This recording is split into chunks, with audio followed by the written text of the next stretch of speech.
If you're having communication problems in your relationship, in this video, I'm going to break down the number one problem that you need to solve and how to solve it. My name is Dylan Warder. I have the marriage that most men dream of, but don't believe they can have, and it hasn't always been that way. I've now coached over 850 clients in the last 7 years, and I make these videos to help you not make the same mistakes that I did. Whether you are dealing with consistent conflict and disconnection or the avoidance of conflict and disconnection, open communication has been destroyed in your relationship and needs to be rebuilt.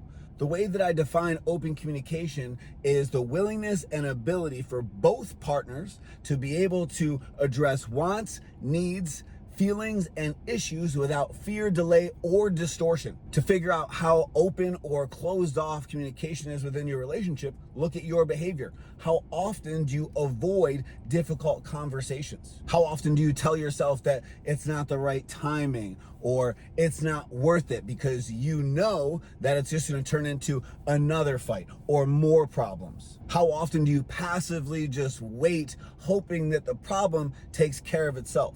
If you find yourself procrastinating, lying, sugarcoating your truth because you're afraid of her response, she likely is doing the same thing and feeling the same way, if not worse. Why is this? Because open communication can break down so quickly. It only takes 2 to 3 poor reactions from you for her to stop wanting to address or communicate honestly in that particular area. And it only takes a few poor responses from her, poor reactions of your truth, where you are now afraid and distorting and delaying telling her your truth. And so it starts to break down very quickly. That means that there is a level of her truth that you have no clue about, which means that you are currently living in a lie in your relationship. It is an illusion, and you don't know where she stands or where your relationship stands. Real quick, if you get value out of this video, please don't forget to like and subscribe. And if you want more, check out my newest episode right here.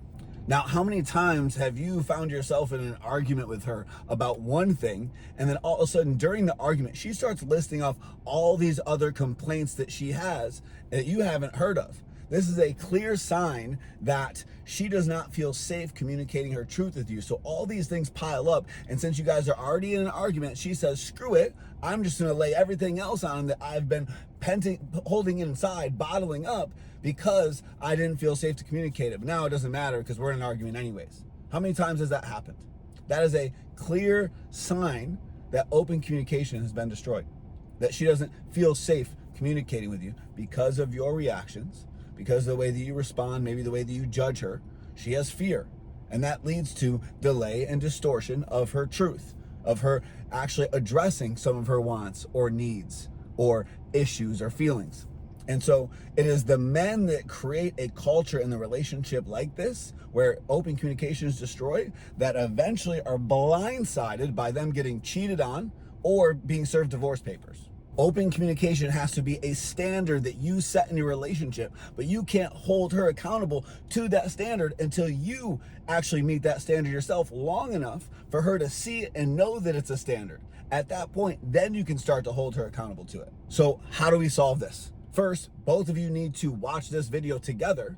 Then you need to commit to doing the work together, because if there is no trust and there's no communication, then the connection and intimacy and physical intimacy is out the window. It's destroyed, and it's not going to come until we fix the trust and the communication. But by both of you committing to doing the work both together and individually to work through these communication problems, inside that commitment is the commitment of taking radical responsibility for your words, actions, and reactions. How many times has she come to you with an attitude and you respond poorly, and then you blame her attitude for your reaction? That is not taking radical responsibility, because there is absolutely a version of you as a man, as a leader, who can receive her attitude or her poor tonality and not react poorly. There's a version of you who can control his emotions, who can respond in a grounded manner. And if you do that long enough, what it will do is hold up a mirror to her in how she is addressing things, how she's talking to you, and it will eventually expose the fact that she is the problem, if she is the problem. And if she does this to you, By responding well to your poor reaction or your poor attitude when you address something, it'll do the same thing. But by focusing on only what you can control and her focusing on what she can control, which are words, actions, reactions, habits, then you guys are both not focused on each other or keeping score, but instead you're focused on the only thing that you can control. And if you could do that, because you can't change each other, you can't control each other, but if you focus on the only thing that you can control, then that will give you the power back to facilitate the change that you want in your relationship. Either way, you guys have to get to a place where both of you are willing and able to address any of your wants or needs or issues or feelings without fear, delay, or distortion.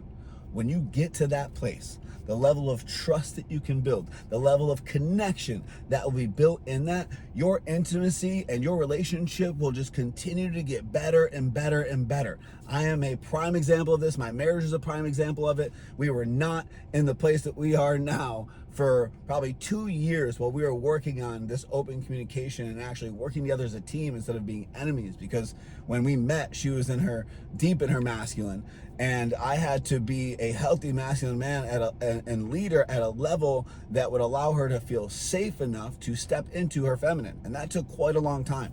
Now, the reality is that most people aren't equipped with the self-control or the ability to do this on their own or even with their partner, because if there's already a lot of tension, you guys can't hold each other accountable, because that'll only just trigger you more and lead to more conflict. So a lot of times people need outside help, hiring a coach, not a therapist, but a coach who has what you want and has a proven track record of facilitating the exact outcome that you want.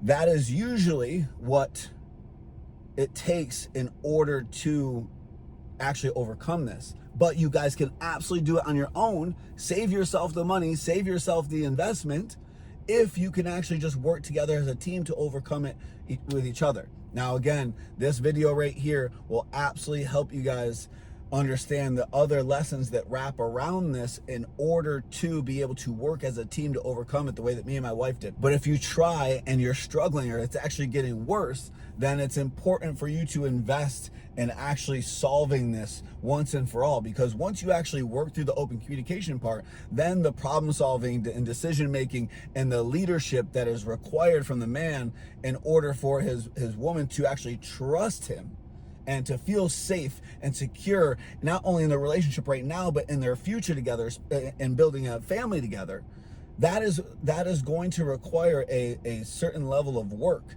that if you can't facilitate on your own, then it's going to require time, money, and energy to invest in working with somebody who can help you do that. But I promise you, you guys can overcome this on your own. Now, if one of you is resistant to doing the work together, and is not willing to be held accountable or to take responsibility to that person, you have to understand that a healthy relationship, any healthy relationship with anybody else, is also going to require this of you. And so changing the name of your partner, jumping from one relationship to the next, is not going to change the outcome, because it's not going to change you. I know, because I was my biggest problem, and it led to us calling off the wedding after 5 years of building an incredible relationship that I then destroyed within a year. And then I had to go back into the dating world for years to then eventually find my wife. Do not make the same mistakes that I did. Commit to the work together, be patient, and allow the standard to be progress, not perfection. Again, if you got value out of this video, please make sure to like, subscribe. If you have any questions, please drop them in the comments. I respond to all of them. I love you. I appreciate you. And I pray that your relationship and marriage transforms into something you could have never imagined having the way that mine has.